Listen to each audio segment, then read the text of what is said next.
hot in here. I don't know. I'm in California in Los Angeles, so we're supposed to be, excuse me, having some type of heat advisory, and it is definitely burning up. All right.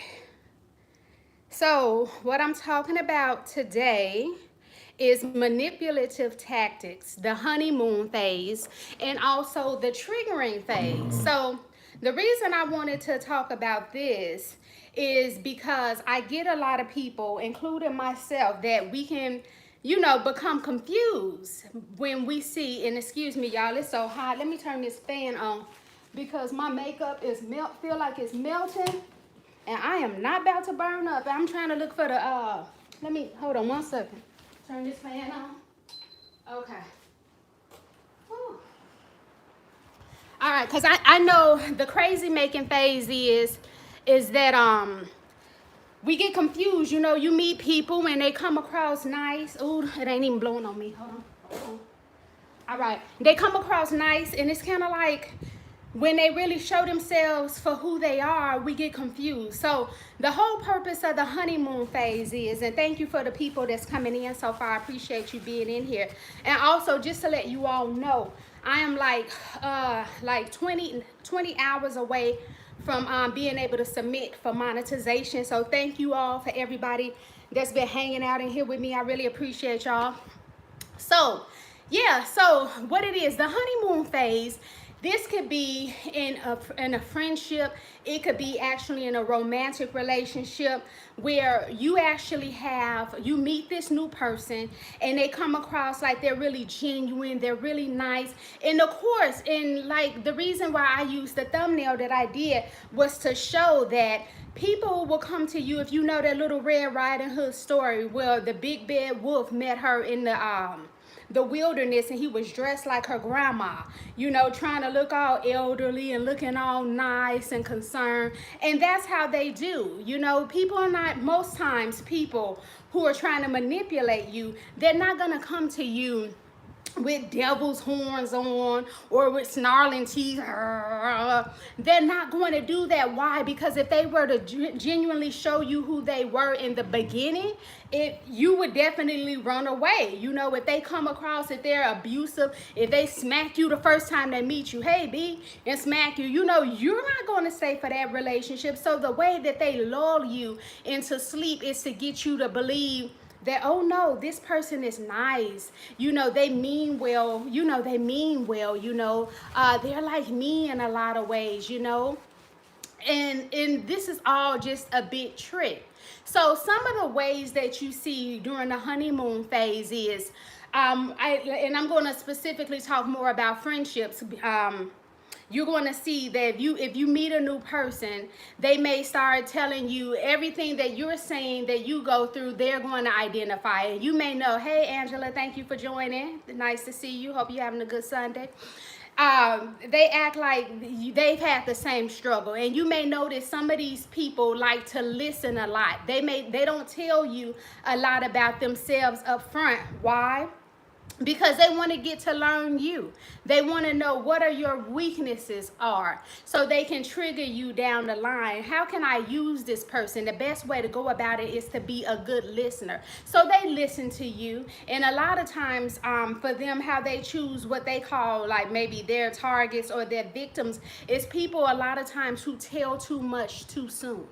That used to be me, and that's something that I learned about myself from analyzing how was I becoming a target in different relationships, and I had to thoroughly analyze myself, and I was like, oh, talking too much. So yeah, they listen to you, and you tell them about your trauma. You tell them how you went from foster home to foster home.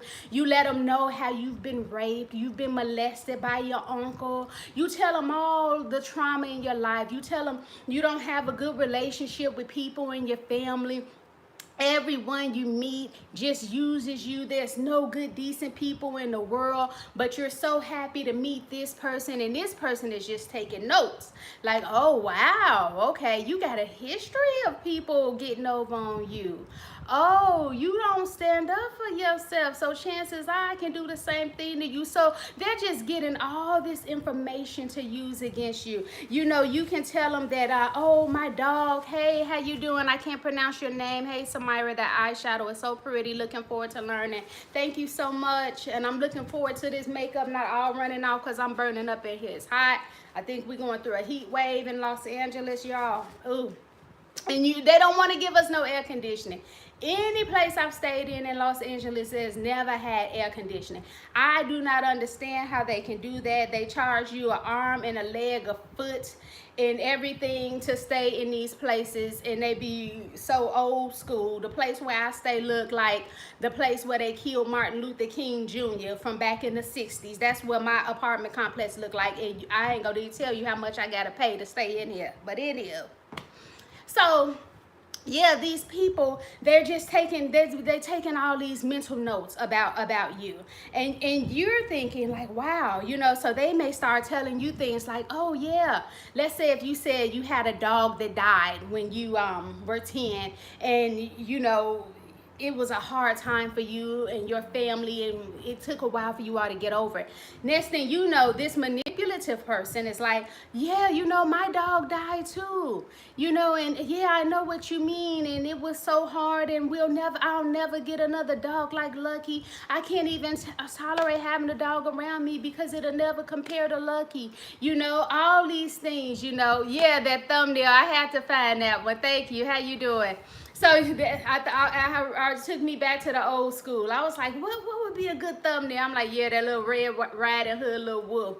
But so they're all identifying with you. It's been done to me before, and I think I shared this one before. I had someone tell me like, I was out here and I was complaining about people that I was meeting out here in Los Angeles, like to me not being authentic or whatever. And this was the thought that I had at the time. I no longer think that, but this is what I was thinking at the time.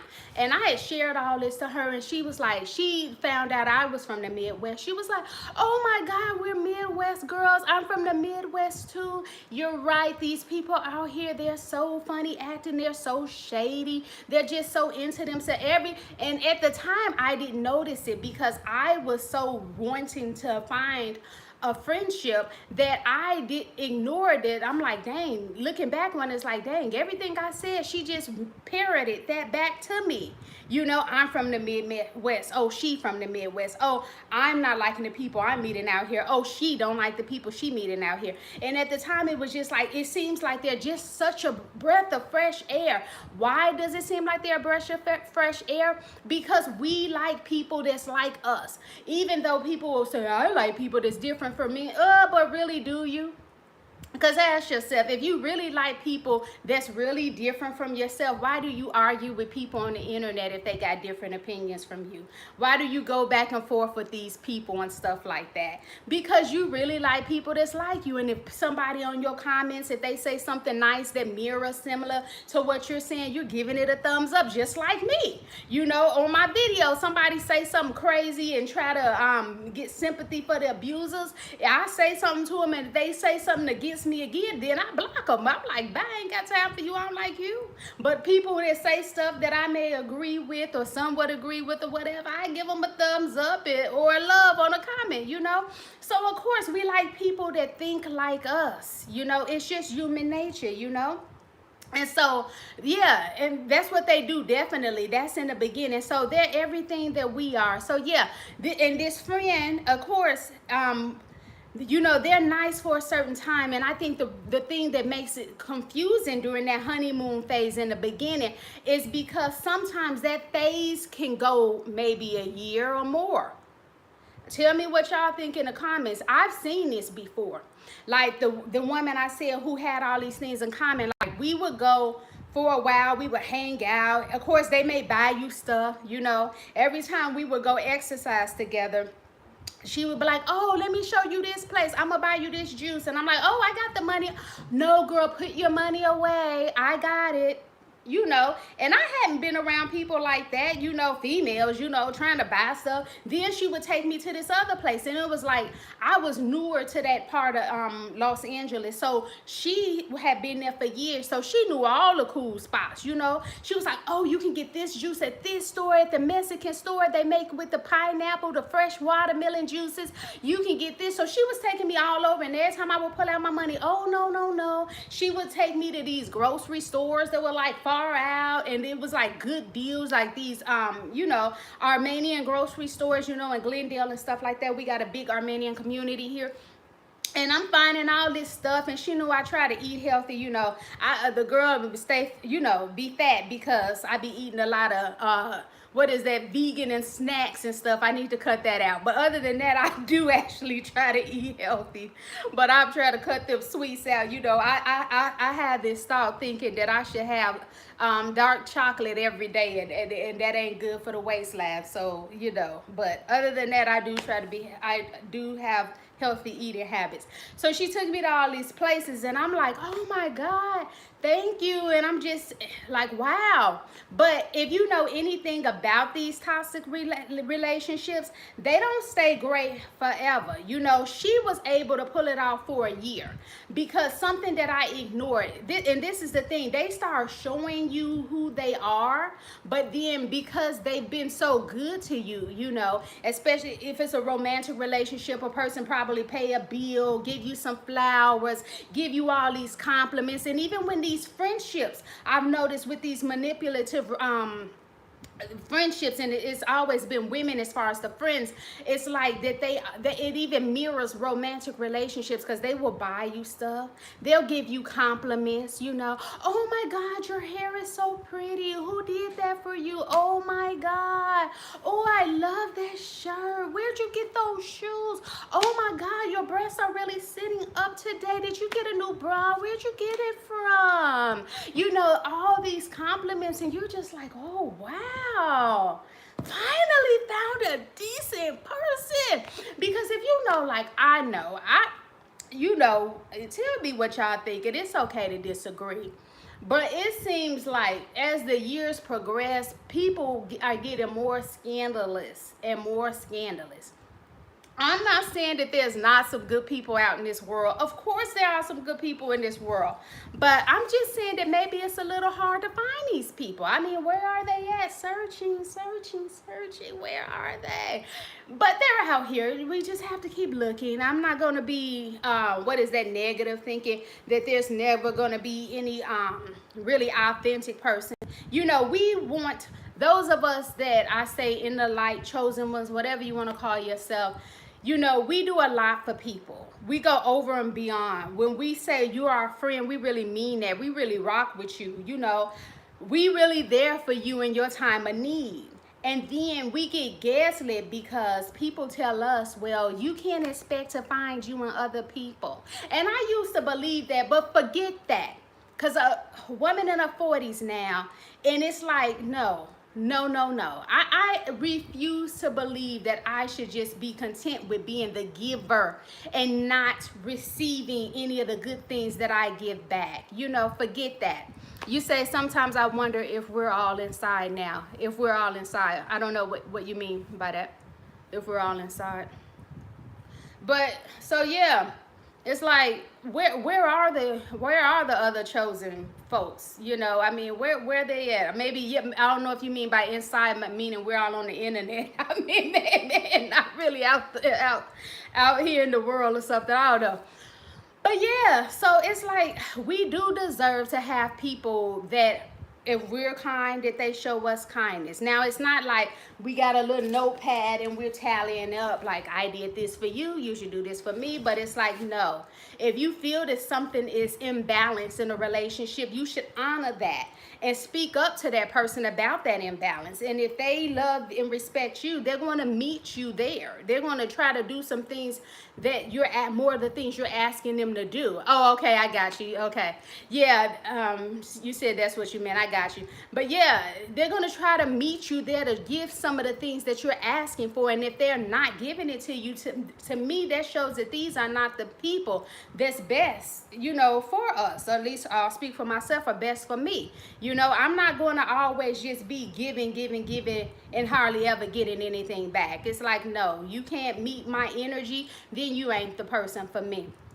So anyway, back to that honeymoon phase. So this friend, or I shouldn't even call her a friend, and that's another thing where I have messed up at with some of these manipulative people. Too quick to put labels on people without them first being proven.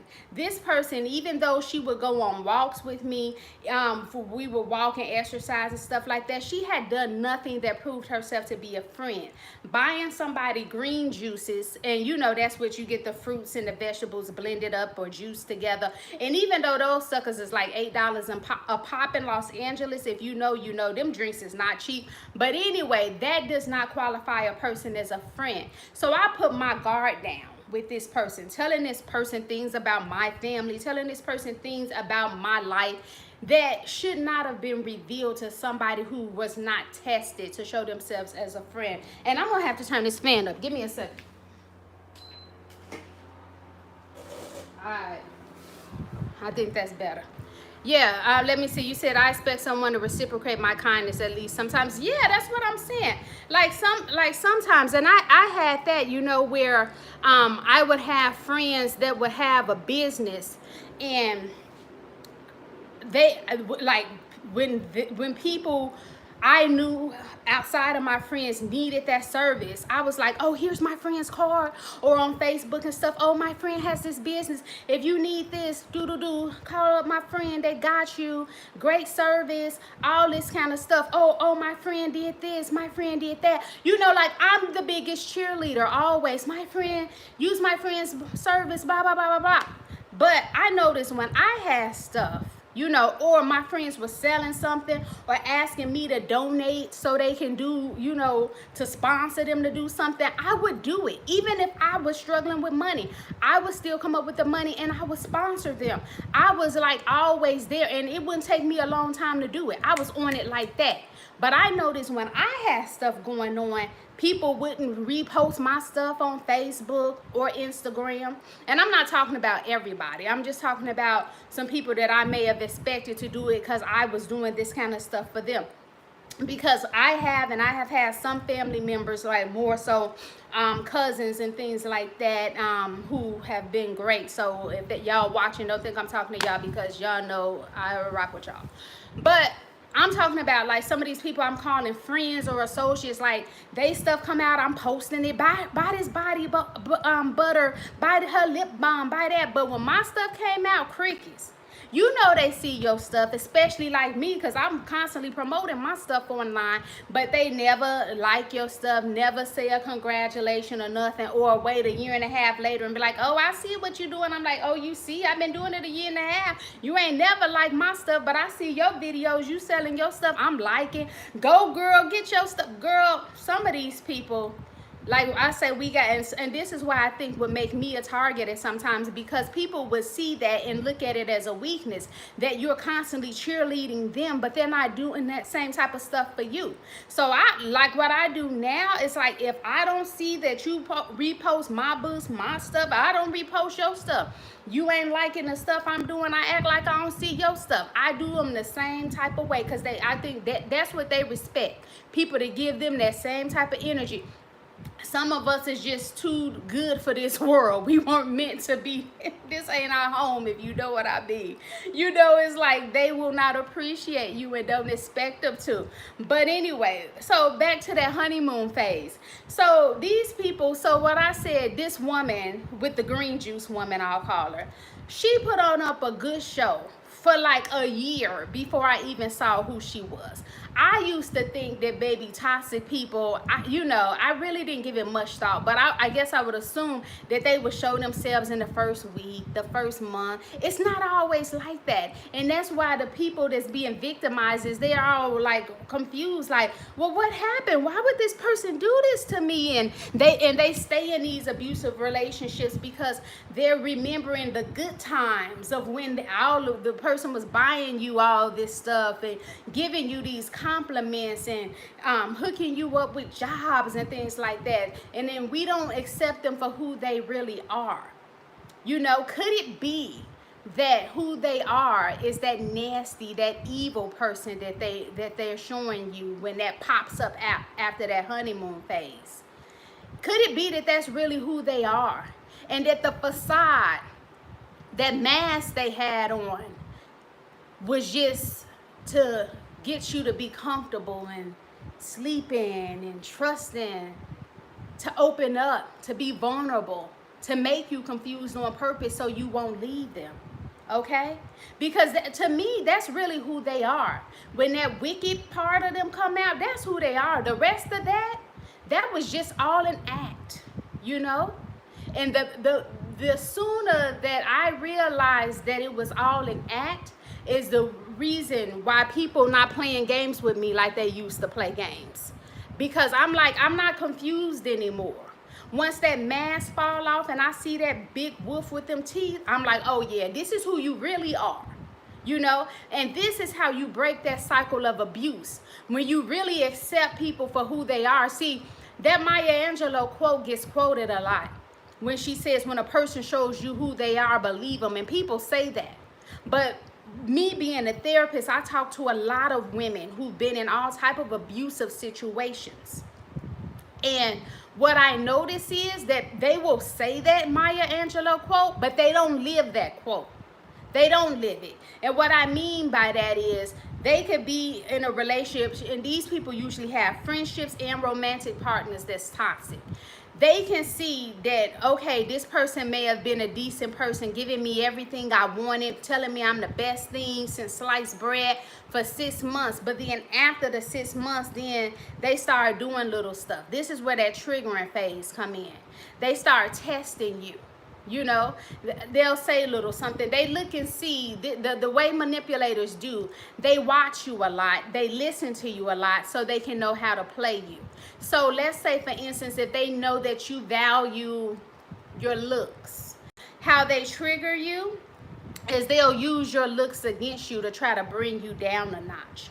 Sometimes these manipulative people, especially if they are narcissists, are very jealous. You know, and so they don't like you because they're constantly comparing themselves to you.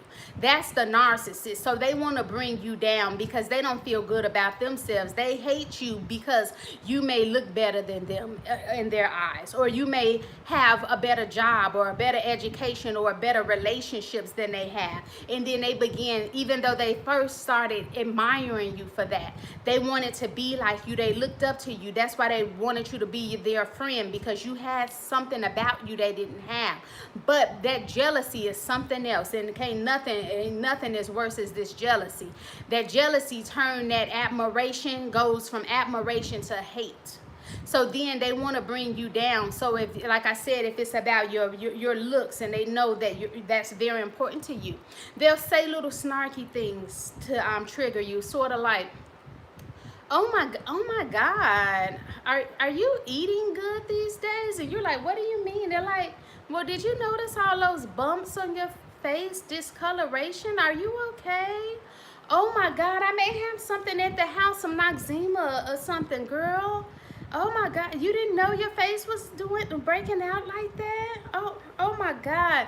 Girl, come over to the house, girl. I got you. I got some stuff. I can't have you going outside looking like that. You know? And for these people, they testing you to see, are you going to be the victim? So like that first time, you may think, okay, well, this person may, you know, maybe trying to look out for me. But then you notice every time you go around them, they're picking out something. This is what I mean by the trigger. They know what you value, and so they're poking at it because they know this is gonna make you upset. If you are concerned about being a good at your job, maybe you're a teacher, and maybe you and the narc, because you don't know this person is a narcissist yet. They haven't revealed themselves yet.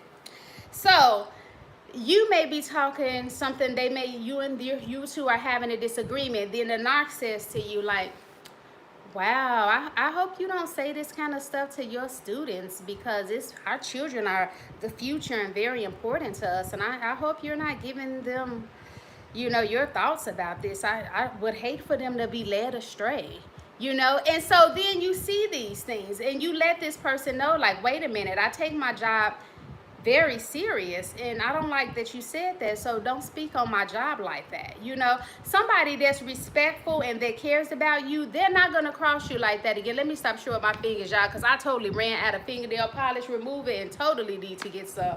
So but yeah, somebody that's decent will respect your boundaries and be like, okay, I'm not going that. Yeah, they apologize, man, that was a low blow, I shouldn't have said that. I ain't gonna say that like that again. But somebody who don't care about you and want to continue to bring you down, they're going to continue to talk about your face. You may have one little bump on your face from whatever, and they going to act like you got a million bumps over your face with a ton of discoloration and all kind of stuff like that.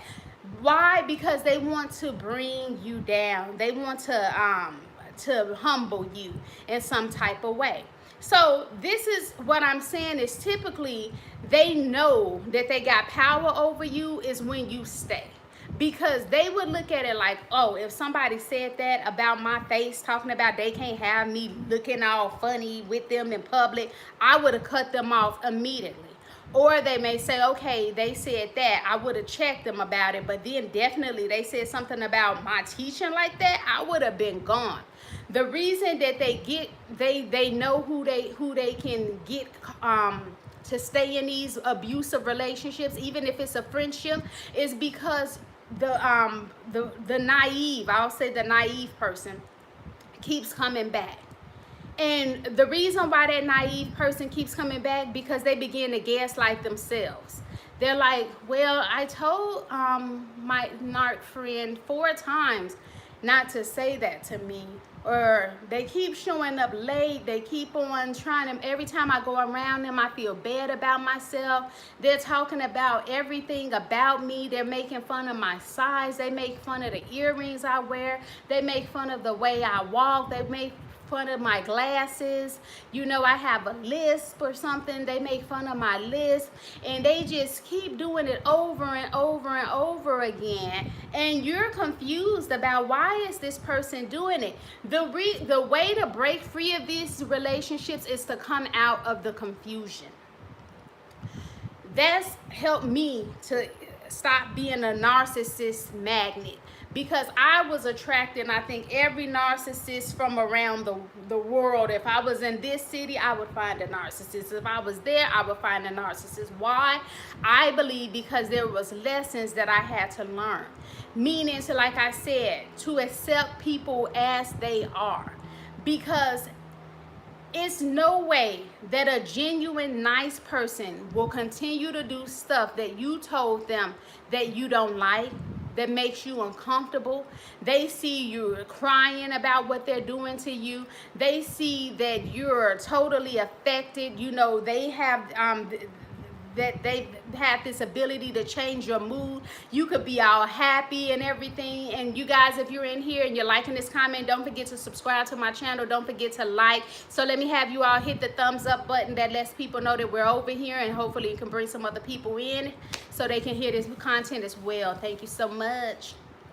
So yeah, so they see that this power that they're having over you. So like I said, the best way is to break free of the confusion and accept this person as for who they are, a toxic individual.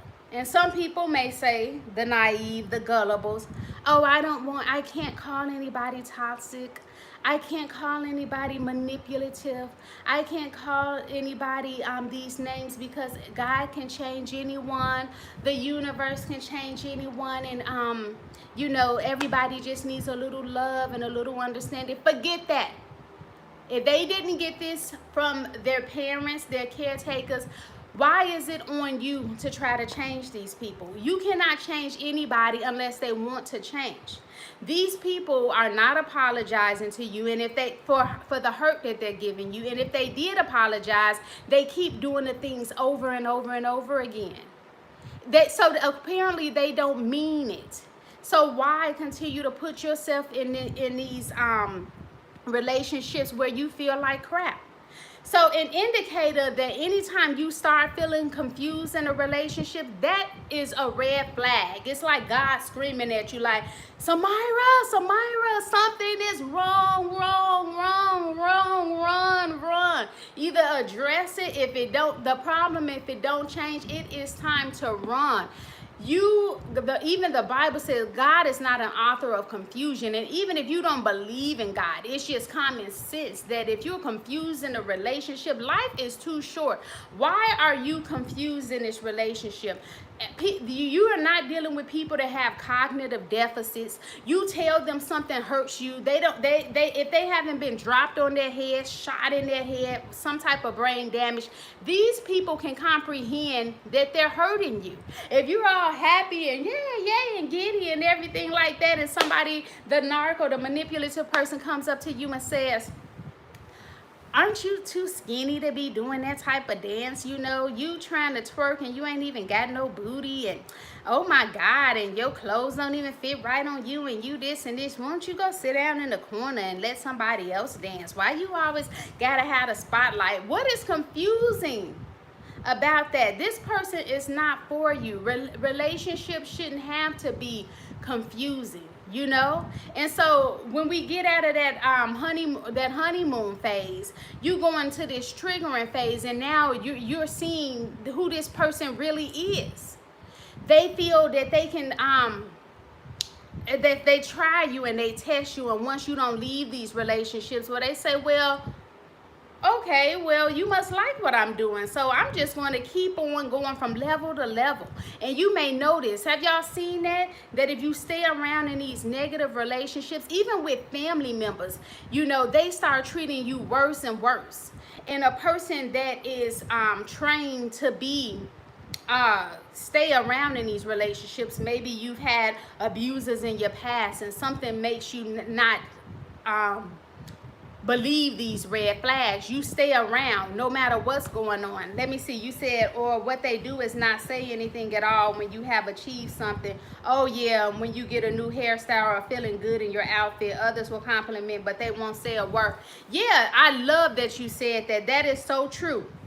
They disregard everything about you. And that used to happen to me with my mother. Like I would have a new hairstyle or all kind of stuff. She would it would never be like any compliments. Only time there was something said about something changed about me if it was something wrong. Like for instance, this is embarrassing to say, but I used to wear my hair shaved low, and it used to look good. I used to love that because I don't like doing my hair. I like to brush and go. So I was wearing it shaved and I was getting it lined in the front, and this dude, he was good at it at first, but for some reason he started making the hairline go back. I didn't notice it until my mother said it.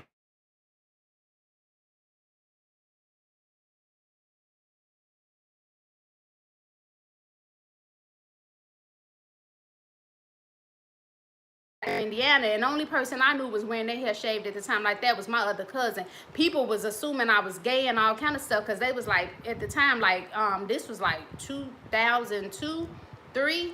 About 2003, and people in Gary, Indiana wasn't wearing their hair shaved. They was like, oh, what's up with that? Some people liked it, and so my mother would be like, people would be complimenting me on the hair and stuff like that, like, oh man, your hair look good, shaved, you got a face for it, whatever. But my mother, as soon as it was something wrong, she was like, oh my God, oh, look what he got your hairline all back, they laugh, that wicked laugh, they just can't get enough of it, honey. But yeah, that's what they'll do. You can graduate with all kind of awards and achievements and stuff, and they want to act like they don't see it. She said, you said that was me. I didn't want to call it what it was. Took me a while. Yeah. And as soon as we start calling this stuff for what it is, we stop being naive. We're no longer victims, when we're like, okay, wow, okay, you played a good game. At first you played nice. Now you on something different, As soon as this person started doing this evil type stuff, it should automatically be clear what it was. All the nice in the honeymoon phase was just a facade. That was not who they really are. Doing this, saying these snarky comments, rejoicing when stuff go wrong for you, that is who these people really are, and there's no confusion to it. But we try to tell ourselves, or I'll speak for myself, I say I would tell myself, oh, maybe the person is having a bad day, or oh, maybe the sickness that they're dealing with is bringing them down. But then that wouldn't even hold up, because I would see them around other people, and even though they had sickness, thyroid issues, or whatever they had, they wouldn't be nasty and manipulative of other people around them. That was reserved for me when like nobody else was around, the narcissistic manipulative friends. So I'm like, well, why are they all mean and nasty with me, but they're okay with other people? Why? Because them other people weren't tolerating that crap. And I was the one tolerating it, because I was in a perpetual state of confusion, hoping that this good time would come back. Because they don't, the way the honeymoon phase work is even like you see the cycle of abuse and domestic violence. The reason why people stay is because even though you got that honeymoon phase, then you got that tension building phase where all of the honeymoon, y'all having, you and your friend, y'all laughing, y'all going to the movies together, y'all going shopping together, y'all doing dancing together, going to what is that, Zumba, and getting your little Zumba on and everything, and you think, oh, okay, we're good again. Then the tension phase, then all of a sudden they say something snarky to you, like, oh, in class you were dancing all outbeat and you were embarrassing me, and you need to get on beat, or at least watch my feet so you don't embarrass me, because you know I got a reputation to uphold, and you can't be in there doing that, looking all dumb and stuff. You know, and so this is the tension phase, and now you're confused because you're like, dang, we were just laughing, just having fun. All of a sudden now she's saying this little crazy little comment, like, what happened? And so now you confused again. Then the next thing you know, there's an explosive phase. The explosive phase is like, for instance, maybe the next day she sees you and y'all go somewhere, maybe out to eat, and she's like, oh my God, why are you eating that? You know I'm on a diet and you ordered the steak. I told you I'm trying to be vegan. You just ain't got no respect for nobody or whatever. You just all about yourself, you know? And then you're like, oh my God, like she just totally blew up on me in a restaurant. So this is a phase. Honeymoon, that walking on eggshells. Then now the explosive phase. Then you go back to the honeymoon phase. So then after that, she may don't call you for a day or two, and your little feelings hurt, and because you confused trying to figure out what did you do wrong. And that's another thing, how they get you to stay in these relationships, and it's like crazy making, because you're blaming yourself. You're all like, oh man, she did tell me she was on a diet, I shouldn't have eaten that. Man, and then you excuse that she went off on you. And this is the problem, gaslighting ourselves. Nobody should be going off on you in no circumstances. You're a freaking adult. If that person has an issue with what you're eating, they shouldn't have went out with you. That is on them to make sure they preserve their own diet. You know what I'm saying? It's not like you're living in the house with this person and married, and maybe so you probably wouldn't bring in sweets in the house because you don't want to get this person off their diet. You want to be respectful. Maybe you eat your sweets in the garage or something like that, but you're not married to this person. They invited you out, you know, they didn't give you a heads up like, hey, you know, I'm dieting, would you mind not eating this and this? And and I'm not saying you have to agree to that, because if I'm going to eat what I'm going to eat, so I may be like, hey, you know what? Well, maybe we ain't got to go out to eat together, you know, because I want to get you know, I don't eat meat, but I'm just saying, if I was going to get a steak or something like that, be like, you know, at least they gave you a heads up so you can tell them, yes, you agree to that, or no, you don't agree to that, you know. If you're okay with getting a salad and some, you know, some vegetarian options, like what is that? You got you some greens and with no meat in it. You trying to help your friend. You get you some sweet potatoes, some rice, some quinoa, beans, or whatever, lentils, whatever you're gonna get. That's fine if you want to do that, but you as an adult should have the right to say it. This person had no right to blow up on you in the middle of lunch and gave you no tips that she was on her diet or whatever, and she gonna go off on you. That's wrong. And people that's been groomed for abuse, who tend to tolerate this stuff, as I once did, you know, you blame yourself. Why? Because you were trained to blame yourself. You know, you're like, oh my God, I should have figured she was on a diet. And if you would ask yourself, how would you figure that? And she didn't tell you, you know, like, oh, I should have known better. Like, no, we also make it easier for abusers when we don't hold them accountable for their bad behavior, y'all. When we don't call them out on it. And this is why I think they continue to do this, because we don't go back and say, wait, you know, don't yell at me. You know, it's not okay to yell at me. If you got something to say to me, you say it in a respectful voice. That's the only way to talk to me. You know, something that we're to show these people, like, no, it's not okay. You having a bad day. If they're having a bad day, it don't matter. You should not be the one that they come and kick because they're having a bad day. They need to address that with whoever they having a bad day with, or sit their little crazy stuff in the house until their feelings get better and they deal with that issue, instead of coming out and going off on whoever gonna allow them to go off on them.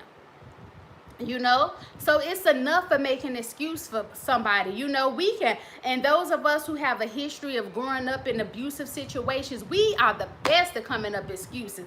We're like, oh, well, the person's depressed, or they're anxious, or they're going through PTSD, oh, they're on their period, so that makes it okay. No, none of that makes it okay. None of it makes it okay. Oh, they just lost a loved one. They just buried this person, so it's okay if they abuse me and say these things to me. Really? No, it's not okay. And every time you think that it's okay, you're just going to continue to attract these vicious wolves who are looking for prey. And after a while, if you don't see these red flags, you know, I mean, I say maybe back in the day before YouTube was a thing and before Google was a big thing and we didn't have all this knowledge, then maybe okay. You continue to be abused. You didn't know no better. You didn't know how to stand up for yourself. Maybe you weren't taught how to do it as a child. You know, maybe you didn't feel, maybe you had low self-esteem and felt you were lower than other people, and that other people were somehow better than you, and that it was okay for them to walk all over you and step over you and for you just to allow it. But now we're in an information age where you can go to YouTube, you can Google and find whatever you want to find. You can and find out how to deal with this stuff. So after a certain amount of time, it's like some people, I wonder if they want to, if they're okay with being in situations of being victimized. Because after a while, how confused can you be when this person, you've been in this friendship or this family environment, and sometimes it can be harder when it is family, but so I'll say friendship.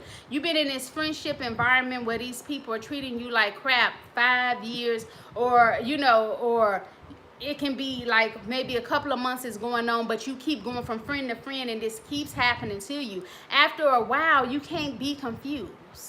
It's like, haven't you experienced this before? Didn't your narc family treat you this before? Well, why are you confused about the friend?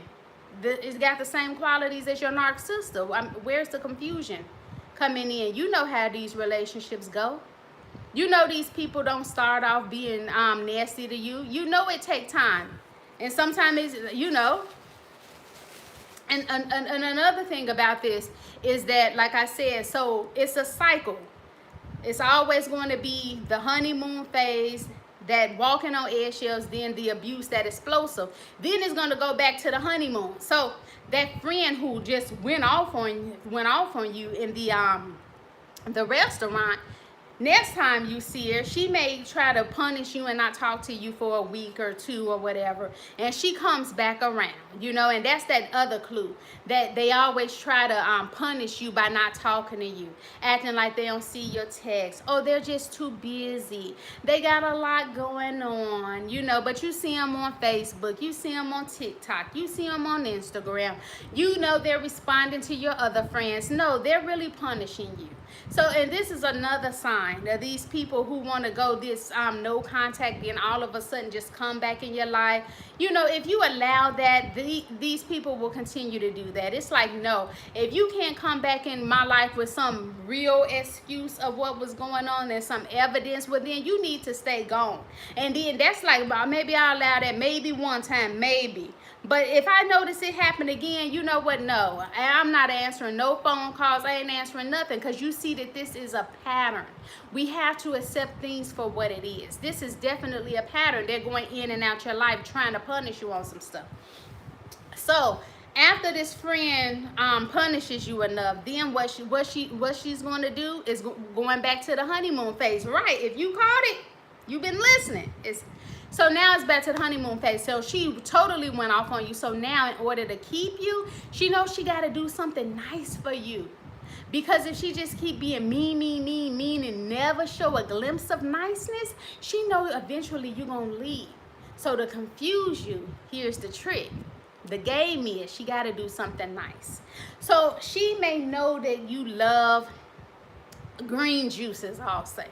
So she may take it upon herself to go get the juices. She may know that you love this body butter she makes. So she puts you, she get you a juice. She gets you her body butters and get you some others, the lipstick, MAC lipstick you like, and the highlighter from MAC. She know you because she been around you. She wrap it all up all pretty and put a bow on it, and she knocking at your door. Hey, friend.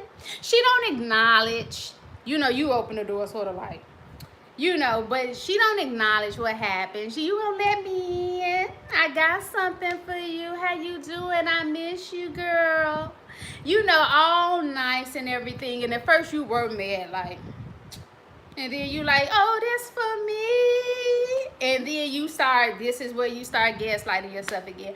Oh my God, see, she really not a narcissist. She really not an evil and toxic. She was just having a bad day, and I should have known that she was on a diet, even though I don't read minds. She didn't tell me, but I should have just knew from telepathy, because our energy should have been so connected. I just should have known. It was all my fault. And look at this. Would a narcissist, would a negative person bring my favorite stuff? And she brought me a green juice. Just the way I like it, with extra ginger. Excuse me. I'm dropping water all on my face. And that's what we do to gaslight ourselves. And that narc, that dysfunctional person, what's she thinking? Dumbass. All it takes to go off and treat this person like crap was a green juice and a little some body butters and some MAC lipstick. And you know how they say to themselves that it could never be me. I could never be that dumb. I could never be that gullible. I could never have that such low self-esteem that I let somebody treat me like that. She dumb as hell. You know how they think. So then it goes all the way around again. So what's going to happen next? You guessed it, that tension phase, walking on eggshells. Eventually, she may go a week or two being nice to you, giving you compliments and everything. When y'all go to the dance class, oh, you on beat, girl. You got it now. Yeah, look at you. Then that tension phase go up. You know, you get in the car, close the door. You don't even slam it. She start making up stuff. Have y'all dealt with that? These narcissists, dysfunctional people, have sometimes they start lying on you. They can't find nothing to pick on you about. So then they just start lying on you and making up stuff. So now the little narc friend, why'd you slam my door? And you're like, I didn't slam your door. You know for sure you didn't slam. And then you're going like, you slam my door. You just don't appreciate anybody else's stuff. If you don't appreciate your stuff, that's fine. But don't do my stuff like that. I value my stuff. Don't be slamming my door. And you, instead of you getting out the car like, look, it is obvious. I am not confused. This person is something wrong. I got to get out of here. Save myself from this relationship. We get in the car and then we start apologizing. Y'all, I had that bad until I don't know who it was. I don't know who it was. Dan, I think O'Connell from communication, something, a communication specialist. He's on YouTube. But he was like, you know, something that makes people look weak is apologizing too much and apologizing when you've done nothing wrong. And I had never heard that said before, because I was, hey, how you doing, Pamela? Nice to see you. I appreciate you stopping by. And I was always that person who was like, oh, I'm sorry, anything. Oh, I'm sorry. Oh, I apologize. Oh, I'm sorry. I'm sorry. I'm sorry. I'm sorry. No. It even makes you feel weak, at least for me, to always talking about I'm sorry. Now, if I genuinely did something, yeah, I'm happy you didn't miss it either. If I genuinely did something that deserves an apology, then I don't mind apologizing. But I had to get out of that stage where I was apologizing for no reason. Because people who are manipulators, they love that. It makes them feel powerful when you going around apologizing for stuff. Because they like that. They in their heads, they're not confused. They know exactly what they're doing to you. And they're doing it on purpose. Because they know they can get away with it, because you've shown over and over and over again that you're going to come back for more of it and tolerate this. So yeah, they know what they're doing. So apologizing to a manipulator, they're just like, oh my God, I went off on this person for nothing. I made up something, and now they're telling me they're sorry. How weak. How pathetic. Oh my God, what this person... Will they ever learn? Then they start saying, and sometimes why they go no contact with the person they're victimizing, because they get bored. They're like, oh, will this person ever learn? They never stand up for themselves. They always telling me how sorry they are when I go off on them for nothing. I need to go find me somebody else to play with. This person getting boring. Shoot, it's been 3 months of this, and they still... hoping I'll go back to being that nice person I pretended to be. You know, it's all just a game, you know. And like I said, you get that tension, then that tension phase, then you go to the explosive phase. They're gonna go off on you. If it's a romantic relationship, you know, smack you, hit you, beat you up, steal your money, you know, do all kind of horrible stuff to you, then come back with some roses, that honeymoon phase. Oh, you know, I'm sorry, but when you know when somebody tell you that I'm sorry, but y'all know this, you know that they don't mean that. I'm sorry, but I only beat you up and blacked your eye and busted your lip and had you in the hospital because you made me do it. The way you looked at me, or I was drinking and I was drunk and I did this to you, and you know, basically trying to make it like it's all the victim's fault.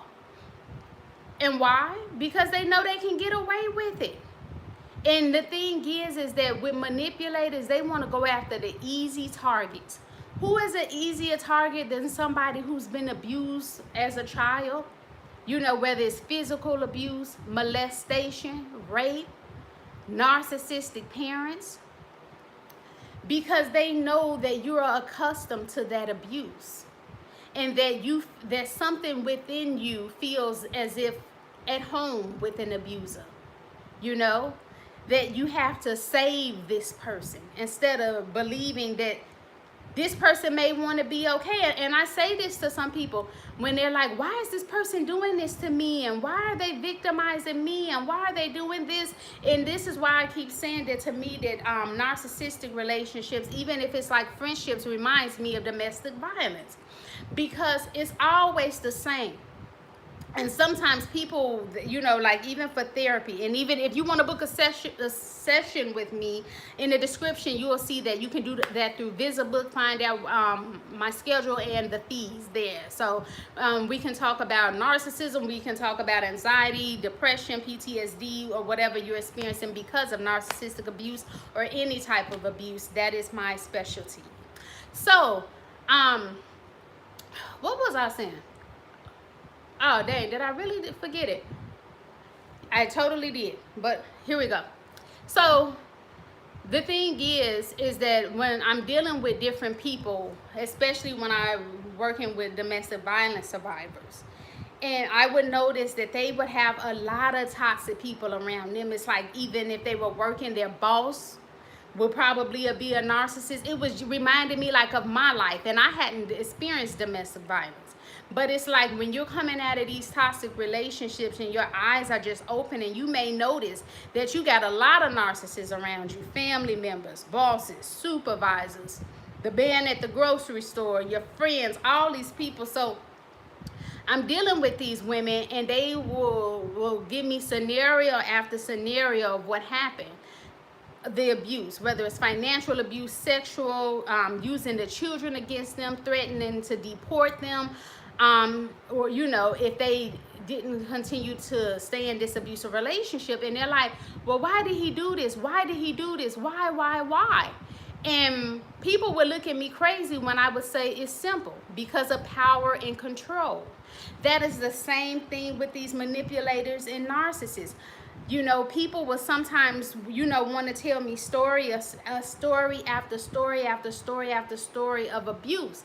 And my thing is, if the person, and I let people know, if you feel that this is going to be cathartic for you, that's fine.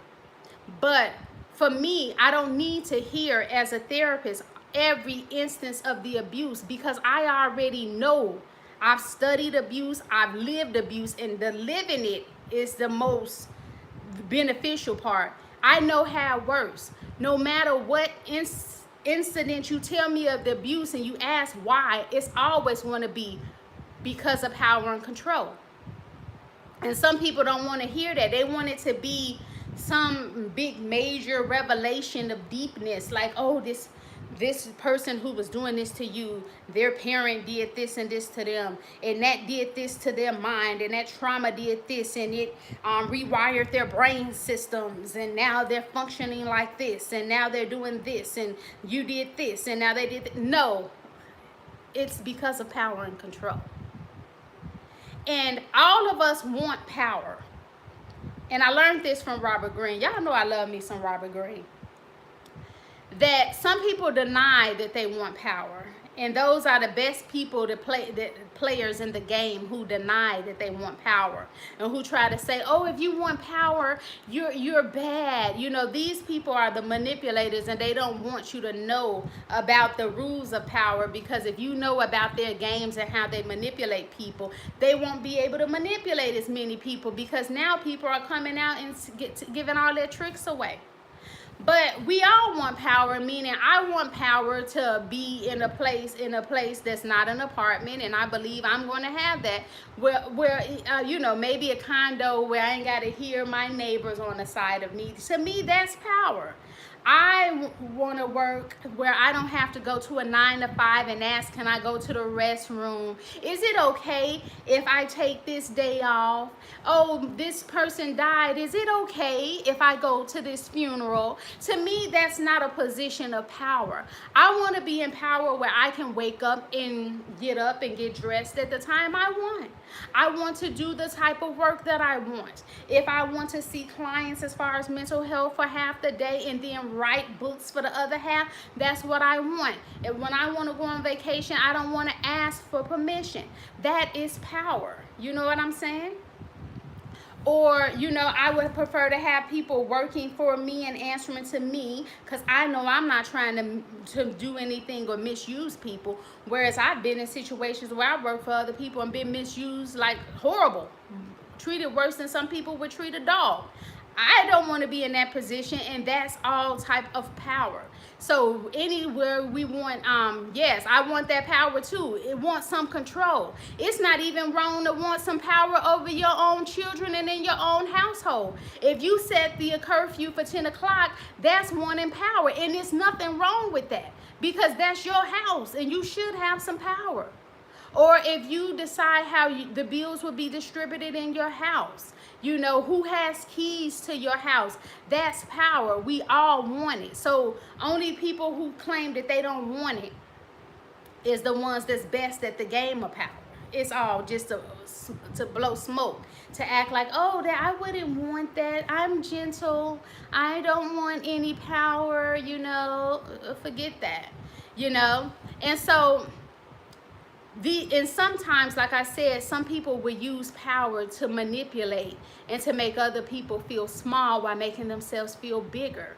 And so they want you down at a level and they want to be up here. And that's how you will see with these narcissistic, dysfunctional relationships. They don't want to be equal with you. You both friends. Nobody's yelling and screaming at the other one. Nobody's trying to trigger the other person and, you know, put them down. They know you feel your education is important, so they want to try to make you feel like you're stupid. You know, they know you want to be the best wife, so then they try to make it like you're a little whole skank something to try to break you down. See, so now you both started here in the honeymoon phase. You were equal, but now when they start showing you who they are and you stay, this is the narc here and this is you, feeling lower and lower about yourself. And you're wondering, why do I feel so bad when I'm around this person?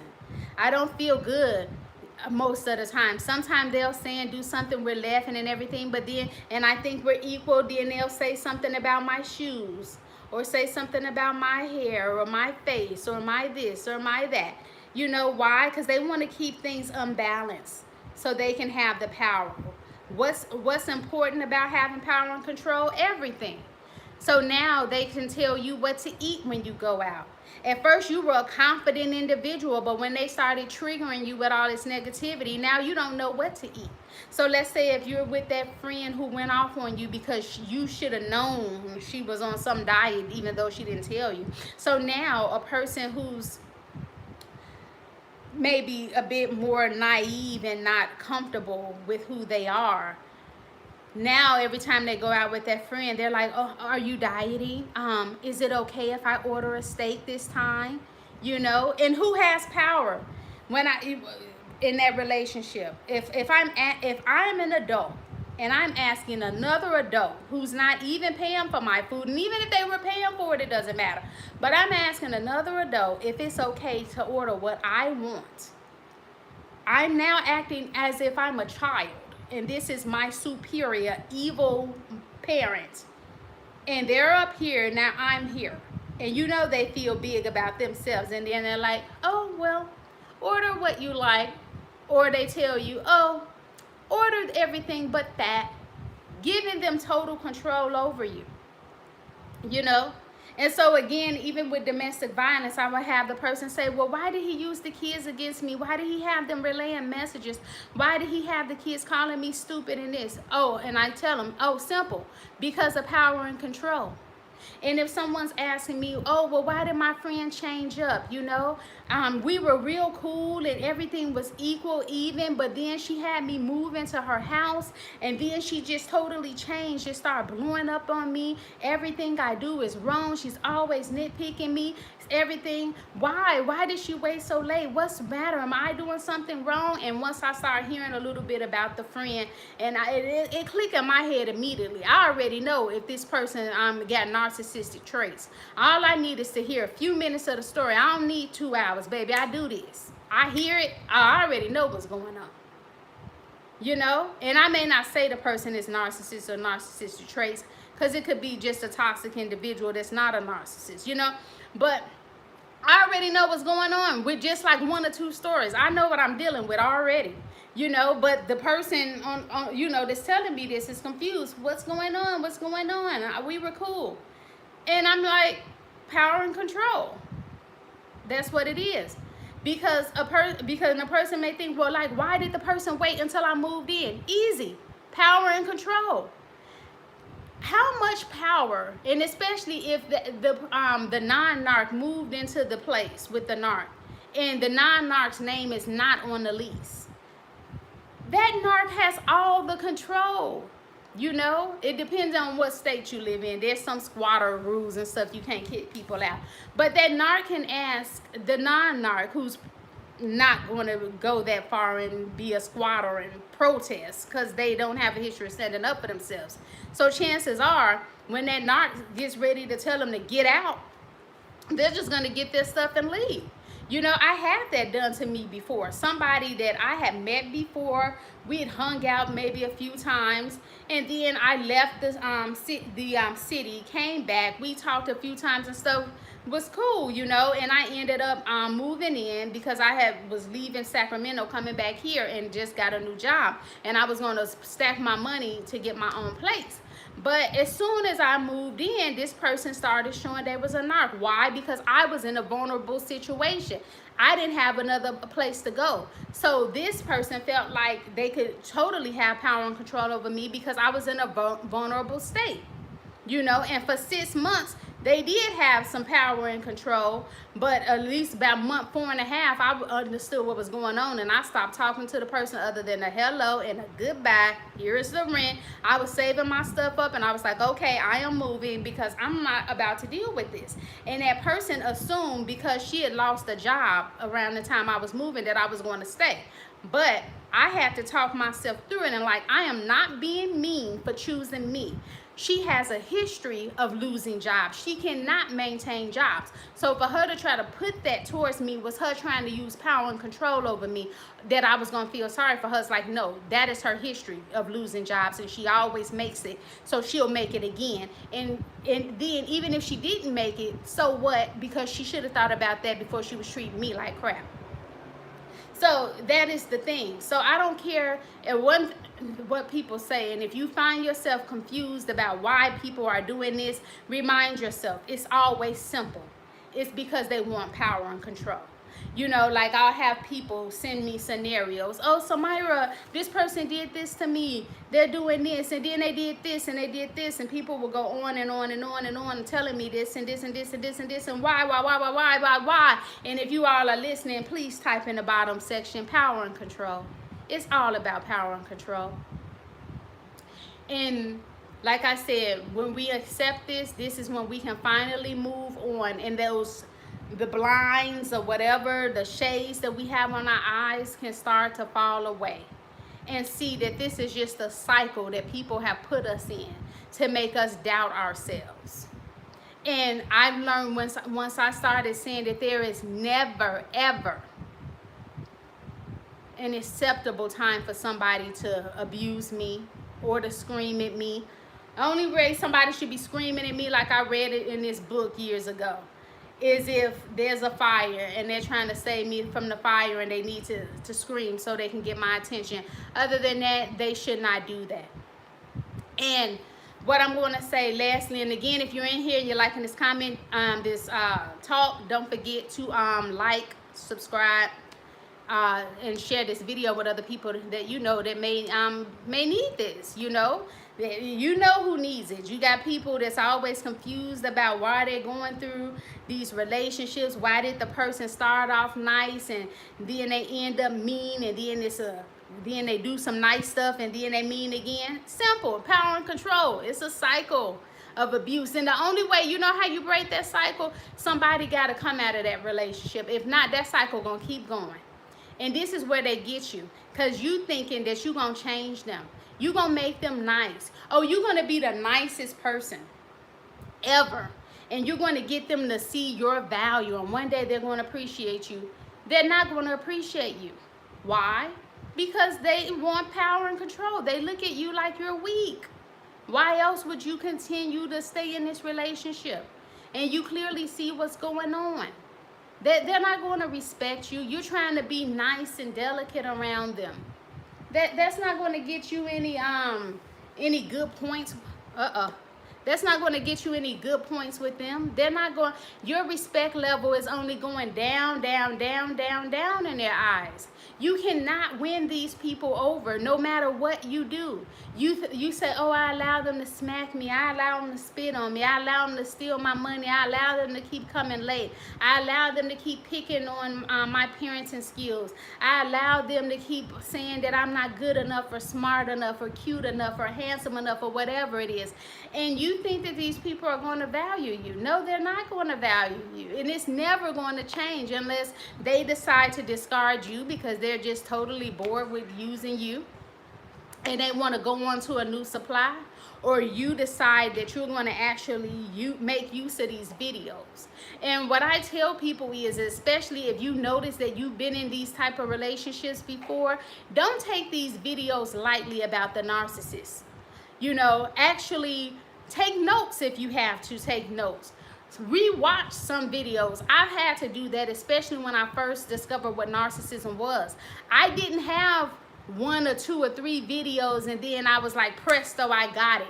It took me hundreds of videos, and some of them videos I had to rewatch again because the programming to be a pushover was so within me, you know, because I was always the scapegoat in my home growing up and was always trying to get my mother's affection, thinking that if I be nicer or do everything she said, that she was going to love me. And I noticed that I was doing that with other friends and other people in my life, at jobs. So no matter what the relationship was, I was always trying to be likable, to show people that I was loving and nice so they would want me around and love me. But when you're so needy and thirsty like that, it comes across to other people and it repels them. And even other people who are decent human beings will start to treat you not in the most respectful way, because even I think it was Robert Greene or somebody, or Jordan Peterson or someone said that being so nice and weak and timid can even cause another nice person to and do something to you, because you know, you're like, everybody knows you're going to accept it. So even if a decent person's having a bad day and you're around and they know you're going to tolerate it, you know, they may even snap on you or something, or take advantage of you or something, you know, because they know that you're allowing it. Now, they may come back and apologize, but they did it because you've set yourself up to be a victim. You know, yeah, that being too nice. And that's why I say I don't want people calling me nice.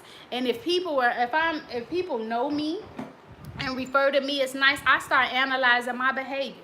Because to me, nice is to me, nice equals weakness. Because I've heard other people say that really when people are calling you nice, it's an insult, and it means they're really calling you stupid and gullible. And that causes me to examine my life, like, why is this person calling me nice? Because I've had that happen before. Somebody took advantage of me. Excuse me. And then they were like, oh, before they did it, they were like, oh yeah, you're real nice. I told somebody else you were really nice. Really what that means is they told somebody else, hey, you want to get over on somebody, they'll go, that's Samyra. And next thing I know, that person who was saying nice, oh, you were nice and I told people you were nice, did something hideous to me right after that. Yeah. So that nice, yeah, like you said, Pamela, nice is a weakness. So now I don't have people calling me nice because I'm speaking up to myself more, you know. I'm speaking up for myself more, so I don't have people coming around talking about you nice. Because if they do, baby, I'm going to go home and take notes. What have I done that has not shown myself as a person that values myself, that speaks up for myself, that has standards, that this person would call me nice? I start replaying situations like, oh, did I not speak up there with this person? What did I do? You know? Because I'm baby, I tell you, that's the way you break free of this cycle of being in this victimhood. You have to look at yourself, to scrutinize yourself, to say, if somebody took advantage of you, you have to realize that maybe you were too naive and gullible in that situation. And you have to go back to day one and see, where did you make the mistake to go wrong with this person, where they thought that it was okay to disrespect you. You say friends walk all over you if you're nice. Yes, friends, your grandma, auntie, your boss, anybody, the person at the store, you know, anybody will, if you're too nice. So you have to look at it. In a lot of these relationships, even with the girl with the green juice who was buying me the green juice, there was stuff that I overlooked in this relationship. First off, that she was always talking about people. She would introduce me to people, and as soon as they walk off, she would dog them out. She did that with several people. That should have been the sign that I should have got out of that relationship. But no, I'm thinking, well, she gives me green juice and she showed me this place and that place, and it is cool to finally have somebody to hang out with. I was lonely, you know. And when you're lonely, you make bad decisions sometimes. And so I'm like, oh, well, it's good to have somebody around, you know. So no. But I should have got out of that and saw like, wow, she's talking about all these people behind her back, behind their backs. I don't care how good she seemed to be. But I have to see, like, no, talking behind people behind their backs, that is a big red flag that something is wrong with this individual. And chances are they got a ton of other severe problems with them, you know. And some people may say, oh, but Samyra, you're being a little critical because everybody, you're not going to meet anybody that's perfect. Everybody's going to have something wrong. Yes, that's right. But you have to look at the level, you know, of the problem. Now, somebody coming late sometime does not mean they're toxic, but we already know that they're talking behind people back. That lets you know that ain't a stand-up type of person and they're toxic and there's something wrong. So it's a big difference between somebody who comes occasionally late to functions when y'all supposed to be somewhere versus somebody that's talking bad behind people back, you know. She even got on the phone. A co-worker who was actually our neighbor had asked her to call this man they both work with and try to set her up. Instead of setting her up, she called the man and say, oh, you know, so-and-so told me to call. You know she like you. And she was like, yeah, I saw y'all in the break room kissing on each other. And he was telling her, oh, yeah, she showed me somewhere in the office her panties and stuff. And they were laughing at the woman and making fun of her and stuff. And I'm sitting in the car and I'm like, what the heck? But instead of me saying, oh, yeah, this woman is totally off, she ain't nothing that I want to be around, I start gaslighting myself, I guess that's what you call it, thinking of all the good things that she had done. You know, that is crazy. And this is what I mean. I didn't accept her for who she was. I just wanted to look at a certain part of her instead of seeing the whole of her. Yeah, she had done some nice things, but who she really was this individual that talk about people and that's very negative. And she kept showing me that over and over, and that's how I realized that nice stuff, that was, to me, it was just a facade. And who she really was the person who, when she got comfortable with me, she started showing all the bad qualities. Yes, you're right, Pamela, overlooking these bad qualities. And this is why I have a video, and it's an old video if you haven't watched it. It says who is to blame in these toxic relationships, because some of us, I think, and can get on our high horse and like, this is a narcissist, that's a narcissist, and this is a narcissist, and everything is a narcissist, which is not true. I use the word one because I know what a narcissist is. You know, I look in the DSM diagnostic manual and can see what narcissism is. I've also looked at a lot of videos and done a lot of research, and I've lived through narcissism ever since I was 5 years old up until a certain point in my life. You know, I'm 43 now. We're going to be 44 this year. So I've done the work on it. I know what it is. And like sometimes it cracks me up that people come to my channel and try to tell me what narcissism is. Like, I'll mention one trait somebody got, and they're like, yeah, that's a narcissist. I'm like, you don't know what you're talking about. But anyway, so the thing is that it's like we have to see that who these people are, and can we keep blaming? Talking about this is a narcissist, this one, and I just keep finding a narcissist, and they're so evil, and they keep doing this to me, and they keep doing that to me, and keep doing that. Well, okay, but how long have you been watching my videos? And how long have you been watching, what is her, Lisa Romani, and spiritual whistleblower, and permission to exist, and all these Dr. Romani, I think that's how you pronounce her name. It's like, okay, maybe a year or so you still confused by these, but you've been watching these videos for how many years and you still confused that they start off being nice? They're wolves in sheep clothing, and sometimes they don't reveal being a wolf until you're vulnerable, you're living with them, you're vacationing somewhere with them. They feel that they got you and you can't get away. or you've been seeing this, but you keep on getting caught up in these relationships over and over and over again. And yes, it take a while for them to reveal who they are. So I'm not blaming you if you don't see it at first. But when I'm saying when they show you who they really are, then that's the time to flee. So you can't just keep year after year after year after year talking about how hateful the narcissists are and how they're doing you this way. And then I started asking people little questions. Well, how long have you known that they had narcissistic traits? Oh, 2 years now. How come you think you keep going around a person? Oh, because you know they do some good things. Well, is it possible that manipulators do good things and show you their bad side as a way to confuse you, to make you, disregard and look over the all the bad things? Yeah, and I'm like, well, why do you think you keep hanging around this person? Well, I've been knowing them for 20 years and I just can't leave. Well, so you're okay with the behavior? They're like, oh, well, but sometimes the person is okay. So I'm like, this is what I'm like, well, who is to blame? Because, like, why are you on my channel then? And then as soon as I say something about your little narky friend, yeah, trauma bonded, could be.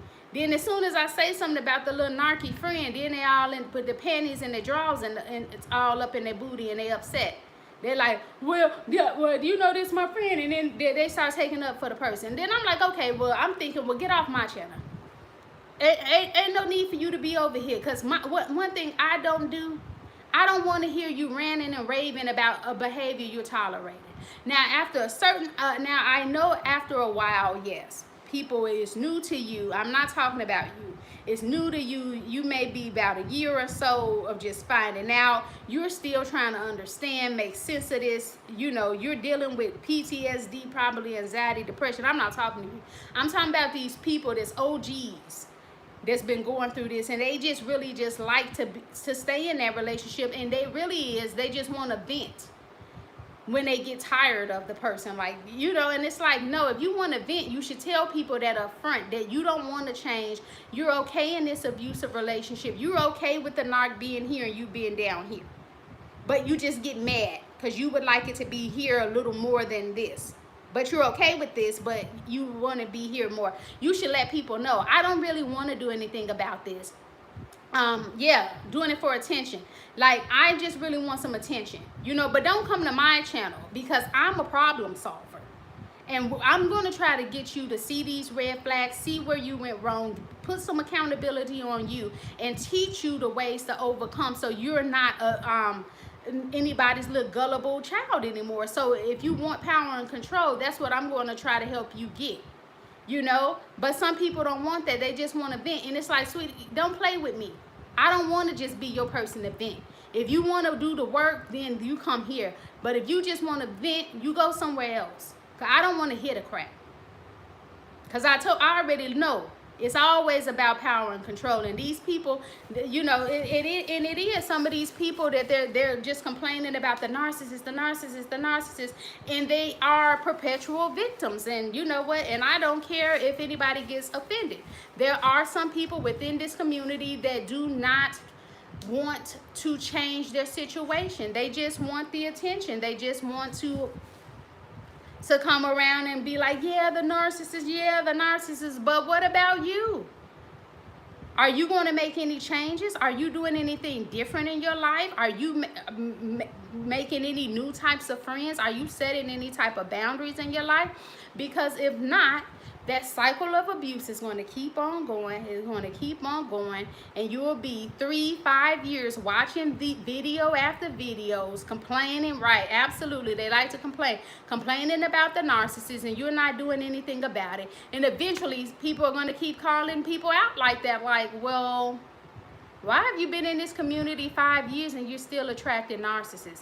Now, if you've been in this community that long and you use these videos as a refresher to make sure you don't fall for any of these manipulative tactics, and you're trying to learn more about psychology to make sure you keep yourself in a place where you have proper power and control over your own lives, I respect that.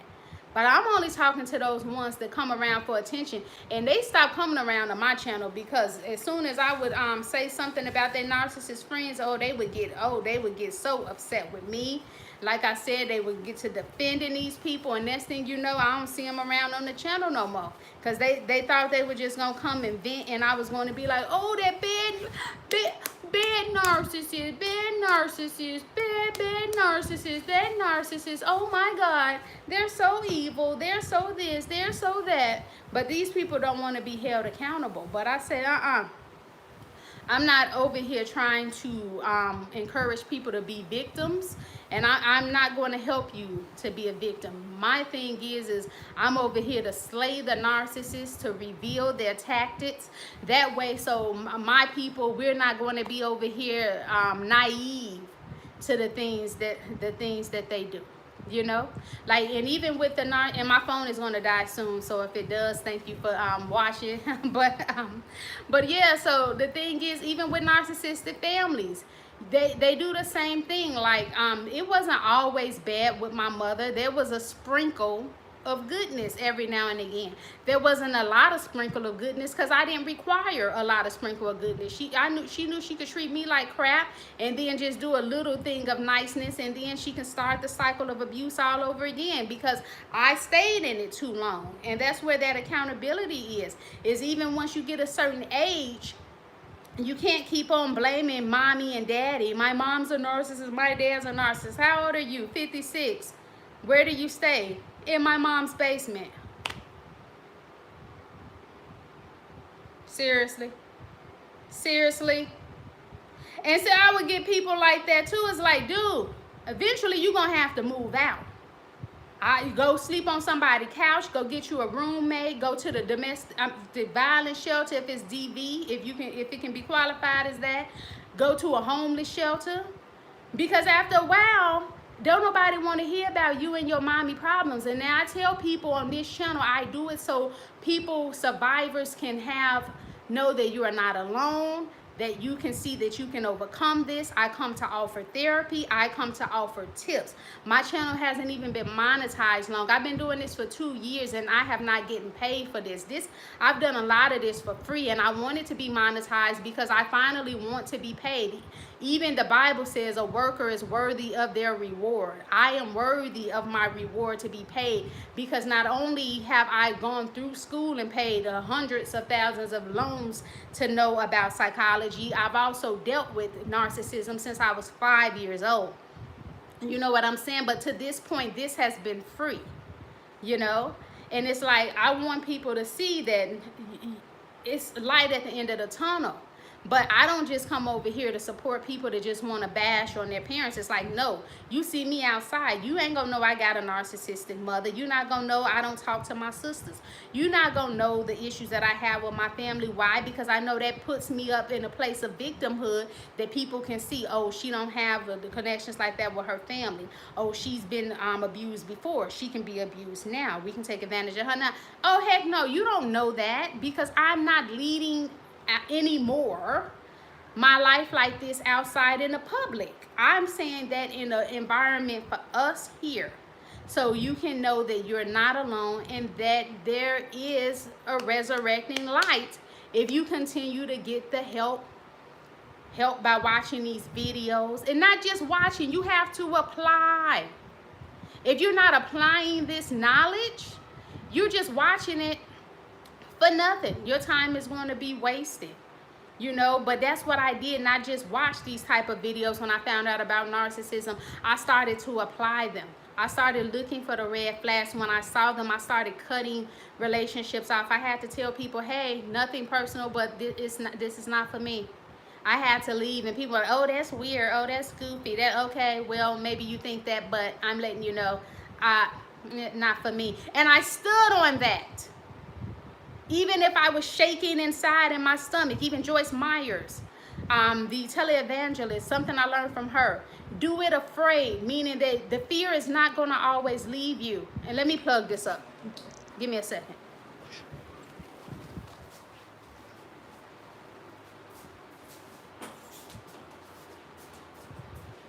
All right, hold on. All right. Meaning that the fear is not going to always leave you. You may set a boundary or tell people you don't want to be around them anymore.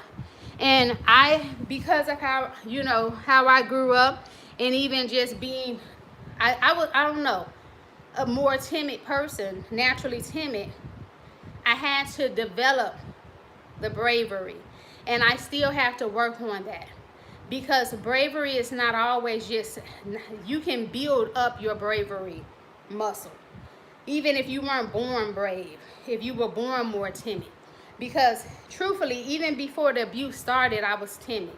Because my mother would try to help me with somebody who was beating me up at the preschool. She's like, no, Samyra, you got to fight back, And I had a really good life at home up until 5.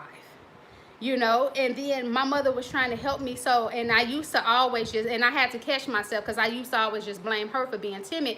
But that timidity was actually there before the abuse started. So that was a journey for me that I had to learn and to work on, and constantly learning to work on. Pamela says I had to set boundaries with my mom, and she is tough. Yeah. And even if you're shaking inside, even if you're crying, you have to set these boundaries. Even if you don't feel that you're the best and you feel that you got problems wrong with you, okay, you can feel that way, but still set the boundary. You may be waiting for the moment that you feel tough and you feel secure, and that's the time to stand up for yourself. That time may never come. You may always shake. You may always feel nervous, even like at work sometimes. And they even say, like, call me outspoken, because I just be saying stuff now. But, but sometimes even when I say it and I stand up for stuff, even though they may be looking at it like oh, wow, she's, willing to speak up, that my stomach may be in a knot, but I'm still going to say what I have to say, because you're not going to get most of what you want in life by always playing small. And this again, where I talk about that accountability. Like, if people continue to bypass you for raises, promotions at the job, because you never speak up about it, you're always the person bringing all the donuts and the juices, and they're never thanking you, they're never giving you any money to help you get this stuff. You're just always going all over and beyond in every aspect of your life. This narcissist parent is going off on you, hollering at you, throwing shoes at you, and you're just doing everything. You don't back up. You ain't got no type of boundaries. You're just giving. You're still staying in this person's house, and they're treating you like crap, and you're just still talking, my mom, my mom, my mom, my mom, my mom, and you're still there. At a certain age, it's like it's time to get out the house. If mom is there and moms or dads are narcissists and giving you hell, it's time to set some boundaries. I'm not the one to tell you to go no contact with your parents. That's your parent. You have to live with that, what a decision that you make. I decided to go no contact because I've done limited contact before and it didn't work. It was just so toxic that it had to be total no contact at all, because of the years of the continuous abuse, and it never stopped. And that's like sometimes with people, why I don't talk about narcissism with people who don't understand it, is because they think that you're holding on to stuff from the past and not understanding that the reason we have so much problems is because the abuse never stopped.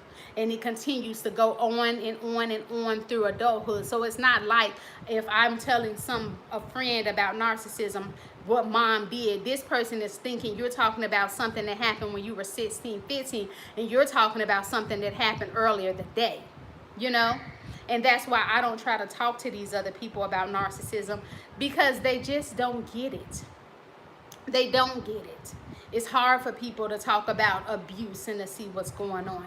Even if you notice, I saw the video about Tiffany Haddish and Aries Spears, about them, I guess it was 10 more years ago, and apparently they did this little video with these kids that Tiffany Haddish knew, because she's friends with their mom, and she had promised that she was going to try to get the kids to be famous with Nickelodeon and everything, and they did this little skit. It was supposed to be comedy, but to warn people about how to keep kids safe. But they had one little boy who looked like he was like 7 years old in his drawers, and Ari Spears peeking at him through a newspaper and making these funny faces, and it looked overly sexual and looked weird. And you get some people were like, oh, well, people only coming after Ari Spears because he talked about Lizzo, and they're making all these excuses. But it's like, people do that when it's abuse, and people are, they're trying to put like, oh, Hollywood does this, and everybody in Hollywood should be taken down. Don't just try to come after Ari Spears and Tiffany Haddish over this whole Lizzo thing. You know, this is stupid. It was supposed to be comedy. And it's like, boy, who is looking at these kids? And they said that some of the videos were so gruesome about what the skits they were doing with the kids that they had to blur it out. The girl who they said was 14 at the time accused the comedian Tiffany Haddish of showing her how to perform oral sex on some object or something, you know. And people are not talking about what happened with these kids, and it's always like, let's make excuse. Oh, we're not gonna deal with the actual abuse. And that's just crazy to me. Angela says they don't get it. They can believe that a mom or other relatives can be so cold and cruel. Yeah, that's exactly what it is. Yeah, and even Pamela said my girlfriends don't understand it. They don't believe me about my mom. Yeah, and they don't. And you know, and I can get, and I can see that from their point of view. They haven't had to experience the cruelty and the evil that we had to experience, so they don't believe that a parent would hate their kids. You know, they don't, because they're looking at their own parents. And I would have people tell me like, oh my God, you know, you're going to be so upset if your mom dies and you're not talking to her. And they start telling me because how they would know they would be upset when their mom died, or if they weren't talking about their mom, they was upset and they were beating themselves up. And I was telling people, even before my mom died, like, you don't know how I'm going to respond. I don't have the same relationship that you have with your parent. You cannot tell me that because you felt a certain way, I'm going to feel that certain way. And I had people telling me that even when I was 18, even when I moved out of my mother's house before I graduated senior year, I moved in with my auntie. You know, because I was just like, look, I have to go. And true enough, my mother gave me permission to leave. I thought I could leave because I was 18. But I found out when I called the police station that I couldn't. My mother already knew that, because I had already been telling her, oh, I'm going to leave. You know, so she had already looked into the law. Even though I was 18, I was still a senior, and that I would have been considered a runaway if she didn't give me permission. So she gave me the permission. She's like, you can go, you know. But yeah, they don't get it. These people don't understand that your parent, your family is your worst enemies. That these people rejoice when bad stuff happens to you. That these people probably praying, meditating on your downfall. They want to see evil stuff happen to you. They clap. They're happy about it, you know. And they don't understand that these people will link up with your enemies and try to do you in. Will try to steal your money. Will try to do all kind of tricks and get over on you, you know. And they don't get that. And they have, and that's a blessing for them that they don't get it. That just means they haven't had to experience that type of evil in this world.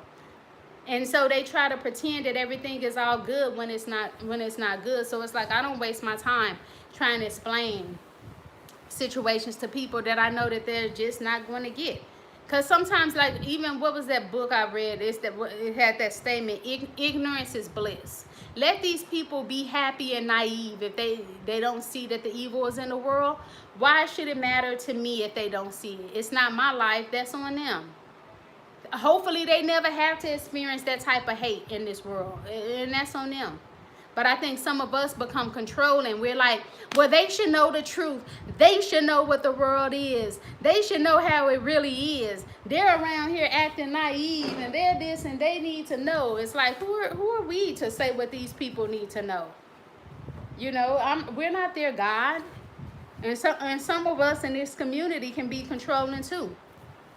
We want to force our view that we know this wickedness onto other people and make them see it.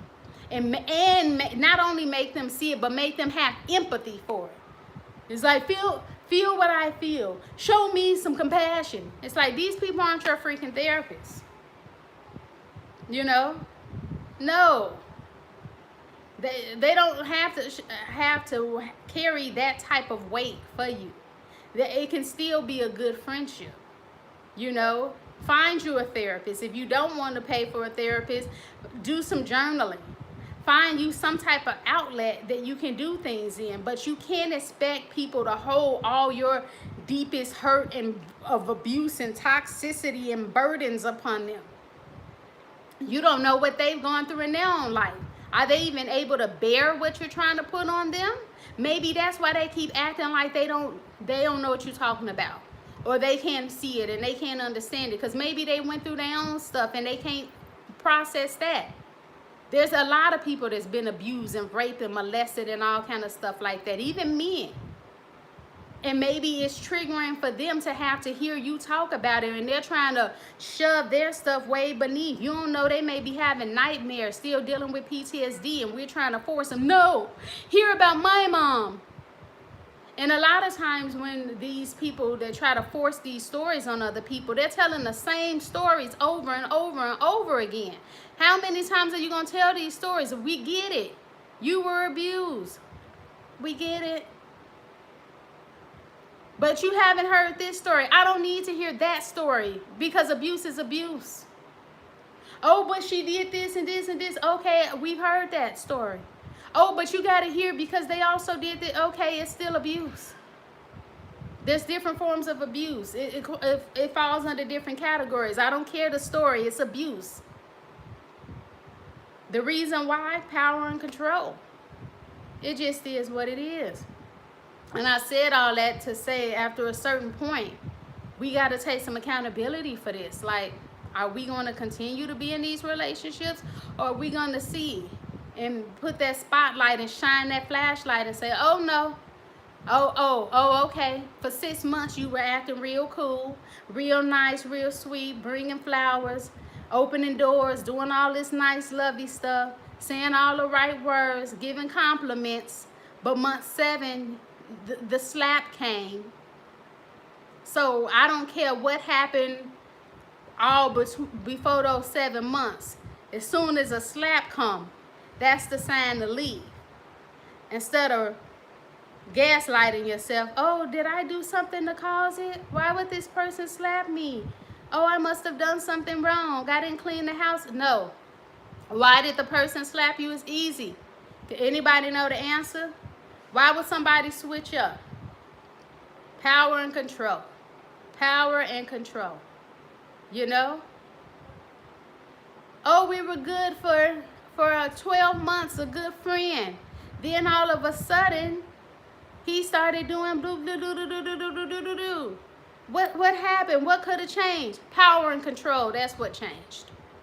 Power and control. Any questions before I go? Any questions about manipulative tactics, the honeymoon phase and the triggering phase?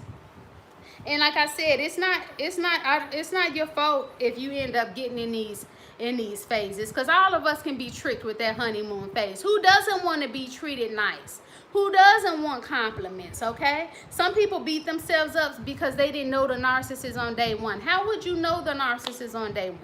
And I don't say this, I don't make these videos to make you, scared to, have relationships, to learn people. It's not to say that, but it's just to say, be careful. Go slower with people, Go slower with people. Get to know people before you telling them all your business. You can answer things about your life, but sometimes, have it vague. Ask them a lot of questions about their life, tell the good stories of your life, because you don't want to be too vague, too, mysterious, because that makes people like, ooh, something must be wrong with this person. Why they don't ever ask enough questions? Like if you all watch Power Book 2 Ghost with the character Tariq, the reason I believe he has a lot of problems because he's too mysterious. He doesn't talk enough. He's too quiet with people he doesn't know. And that makes you a target for people like, well, why are you so quiet? You must be hiding something. So it's like, no, you're talking about your family. People ask, well, how's your family? What I would say, oh, they're good. Oh, how do you get along with them? Oh, they're great. You know how it is. We live far, but everything is great, And if once you start to really know a person, to see how they are, how they behave when they're upset, how they treat other people, waiters, how they treat other people in their life, and you decide that this is somebody you can trust, if you feel comfortable, you can start revealing some things about your life. But I think sometimes with women, we think that because somebody buy you a meal or somebody flirt with you or take you out, that means you got to tell your whole life story. And I don't see men doing that, going around telling all of their traumas. They were raped, because men get raped too, going around telling all that kind of stuff. Just because somebody buy you a meal don't mean you don't know this person. Even if it's a platonic relationship, you don't know these persons. And you don't even have to talk about your abuse ever with people if you don't choose to. Like, why? I couldn't see myself doing that, talking about like with my mom, unless it was like somebody I'm about to marry or something like that. If I decide, that's if I decided, but that's still my right to hold that in. Now, if somebody find my videos, that's something else, but I don't have to share if I don't want to. Let's see, you says, yes, I'm now guarded now and share only a little at a time. Yeah. Sharing just a little bit of time, making up some stuff if you need to, if somebody just pressing you about your family life, because I'm sure you can maybe think about something that was positive. Even though like I said, my mother, the wickedness that she did, there was times when hey, rebounding from narcissistic abuse, you all check out Rebounding from Narcissistic Abuse channel if you haven't done so. But there's always something that you can say that was possibly positive about your life. Then ask the other person things about their life. Then it doesn't just always have to be about trauma is always the discussion. Getting to know friends and other romantic partners or whatever. What type of things are they into? Can they teach you how to do it? Are you open to that kind of stuff? Seeing who people are and putting your trauma, trying to put it on the back burner, not always leading with that. I think that would be helpful. And then we wouldn't be so surprised when people show us who they really are, because we're like, well, I share some things with this person, but I didn't share anything deep enough that they can like ruin me and my profession, or ruin me with friends or family members or things of that nature. So it's like, yeah, oh yeah, you're welcome, no problem. So you're not really tripping when this person really show you who they are. But just know, and I'm going to end it with that, just know it takes time for people to really show you who they are. So it shouldn't be a situation that, oh, I'm shocked. Even if it's a year or so after, why am I shocked when I know that people do stuff like this? And especially if we grew up with narcissists, we grew up with dysfunctional people, why are we shocked when we find out that there's other dysfunctional people in this world? Oh, but they invited me to live with them. Then they got narcissistic. Oh, we went to Paris together. Then they showed me who they were. Oh, it took this time, and then they showed me who they were. Well, of course it's going to take time. They're not going to come out like, rah! The first day or the first week. If they are a good manipulator, they're going to take time. So you can't beat yourself up because you didn't recognize it at first. Because you were in a honeymoon phase, you're not going to recognize it. They're being good, faking good. Preach, it's sad, but you really never know anyone. Right, you don't. And I usually say you don't really know people unless you live with them. Because like I said, I've had, like, with people, it could be family or friends or whatever, y'all have a good relationship and stuff, and for whatever reason y'all move in, then the person start acting real crazy.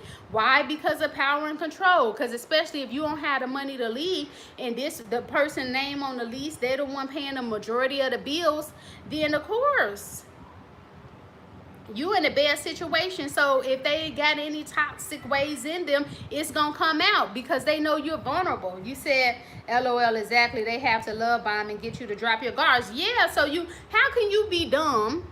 Because I've had people say this before, oh, I'm so dumb, I allowed them to do this, do the woo, woo, woo, woo. How can you be dumb? Well, you can blame yourself if you want to, but you can't be dumb and naive and stupid and gullible if you we're in this love bombing phase and you believe this person, because that would mean that we would have to just think that everybody is trash. I'm going to say give the person the benefit of the doubt while still having a guard, meaning I'm not telling this person anything I feel this person can use against me or harm me or anything. But I'm going to get to see who this person is and try to be as open as I can, open to some traveling, open into some new, you know, situations. What is that? Wine and sip and painting and drawing and stuff like that. But and then if this person starts showing me that they crazy, I'm not going to beat myself up because I was thinking that the person was a decent person. Why wouldn't I think it until when you show me that you're not decent, then that's where I become naive if I decide to stay. You hit me in the eye, then I come back for more. That's on me. Okay? You're overly cruel and triggering me, talking about everything you know I value. Now you're trying to talk about it in a bad way. You're trying to humble me, get power and control over me. At first you weren't doing that, so how could I be stupid? You were acting like a decent human being. But then when I see who you are, and then if I decide, and if I say something to you about what I don't like, and you keep doing it, and I decide to stay, then that's on me. Then maybe I am gullible. And maybe whatever happens to me because of that gullibility, if that's a word, then maybe I need these things to happen to bring that out of me, so I can learn that life isn't always sweet. But I'm not going to blame myself for not seeing you for them first months of that first year for who you really was, because you didn't show it. If you don't show me you a snake, how am I supposed to know you a snake until you show you a snake? And like the thumbnail, how am I supposed to know you ain't my grandma, but you really the big red wolf until you, I ain't gonna know it until you take that little hood, that little red little hood off he had on and start showing me all your teeth and stuff. That's when I'm gonna know. Now before, when you was looking like my grandma and dressed like my grandma and acting sweet like grandma, of course I was thinking you was a decent person. But now that the things or whatever they have is showing, now I know you ain't who you said you was. And with that note, I'm going to say thank you all for watching. Again, if you haven't hit that thumbs up, go ahead and hit this thumbs up. Go ahead, like, share. If you'd like to contribute to this channel, my Cash App is $TellSamyra. Again, the Cash App is $TellSamyra. Also, I have a PayPal, but that description is in the link. Like I said, go ahead and like this video, share it. And if you haven't already got my books that's available on Amazon, they are fiction, and they're really freaking good, if I must say so myself. But you can get my books on Kindle Unlimited. If you have Kindle Unlimited, you're welcome. Or you can buy a copy. You can also get a copy from me. Email me if you want a signed copy. And I look forward to talking to you all later. Take care. Bye.